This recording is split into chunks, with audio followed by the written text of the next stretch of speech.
Welcome back for this Part 2 10-minute Psych Coding Education Session. In this session, we will review the primary care exception rule in the public health emergency, documenting teaching E&M services, attending teaching attestations, common psych CPTs, telehealth, and specifying diagnosis codes to the fullest. Hi, I'm Julie, your coding education specialist. In Part 1, we discussed the documentation elements and guidelines for both inpatient and outpatient E&M services. In this session, we will pick up where we left off in the Medicare Claims Processing Manual, then go through common psych CPTs and specifying diagnosis codes to the fullest. As mentioned in Part 1, the Medicare Claims Processing Manual includes the primary care exception and teaching physician rules allowing residents to provide and bill for select services to patients. These teaching physicians must identify residents aiding in the patient care and services on claims. These claims must follow E&M documentation guidelines and have the GC modifier added to each service unless you provide the service under the primary care exception. In those cases, you will add the GE modifier on each service provided under the primary care exception. These are the services covered under the primary care exception rule, along with the public health emergency E&Ms in blue. As you can see, it's the lower level E&M codes. However, because of the PHE, the rules were relaxed to cover all outpatient E&M levels. CMS finalized and clarified that when time is used to select the office outpatient E&M visit level, only time spent by the teaching physician in qualifying activities, including time that the teaching physician was present with the resident performing those activities, can be included for purposes of the visit level selection. Under the primary care exception, time cannot be used to select the visit level. Only MDM can be used for the E&M visit level to guard against the possibility of inappropriate coding that reflects the resident's inefficiencies rather than a measure of the total medically necessary time required to furnish the E&M services. Teaching physicians may send these resident services claims in the absence of a teaching physician using the modifier GE. After the PHE ends, you cannot include levels 4 and 5 or outpatient E&M visits in the primary care exception. As of today, the PHE is expected to last through 2023. Primary care exception applies to visits in the outpatient of the hospital or other ambulatory entity. It does not apply to physician offices or home visits. The residents must have completed at least 6 months of GME. There is also mention about residents with less than 6 months of GME residency, but our program has always attested to the 6-month rule. The rule indicates that the teaching attending physician can't supervise more than 4 residents at any given time and must direct care from such proximity that they are immediately available. The teaching physician can't have any other responsibilities at the time of the service was provided by the residents. The teaching physician must be available during or immediately after each visit. There must be documentation to indicate the extent of the teaching physician's participation in the care of the patients. Our psych department policy is that all attendings must be present in the room for the key portions of the sessions with the resident for all government payer patients.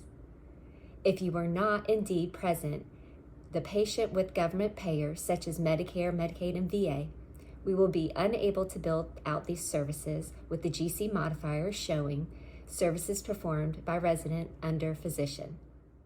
For a given encounter, the selection of the appropriate level of E&M service should be based on the documentation guidelines for E&M services developed by the AMA and CMS and published by the AMA.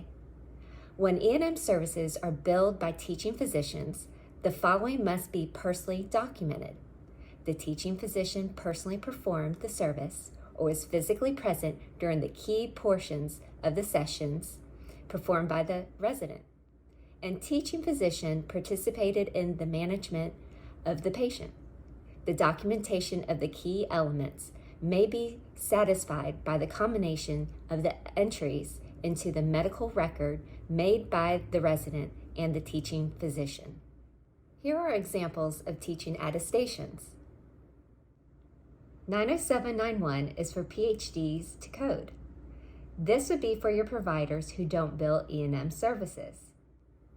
This psychiatric diagnostic evaluation with medical services is used by MDs, NPs, and PAs who can bill E&M services. Please make sure you document the history, exam, and MDM to support billing the 90792 because it includes E&M services. Now we are discussing psychotherapy. It can be billed alone or with E&M in certain instances. When billing E&M with psychotherapy, your E&M must be based off medical decision only because this is a time-based code and you can't bill E&M by time also.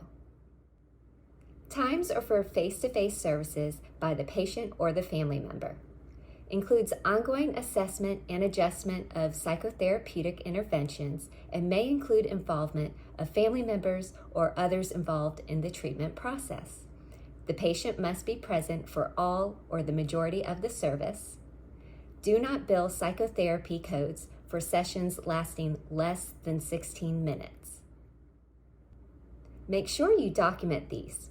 Total time with the patient, your modality, what therapeutic techniques or process of treatment, progress, how are they doing, better, worse, stable, treatment plan, going to come to treatment 3 times a week. At the end of that treatment plan, you need to update how the patient's doing and responding to the treatment. Produce a new treatment plan. Residents must be accompanied by a licensed mental health provider, such as a medical doctor or PhD.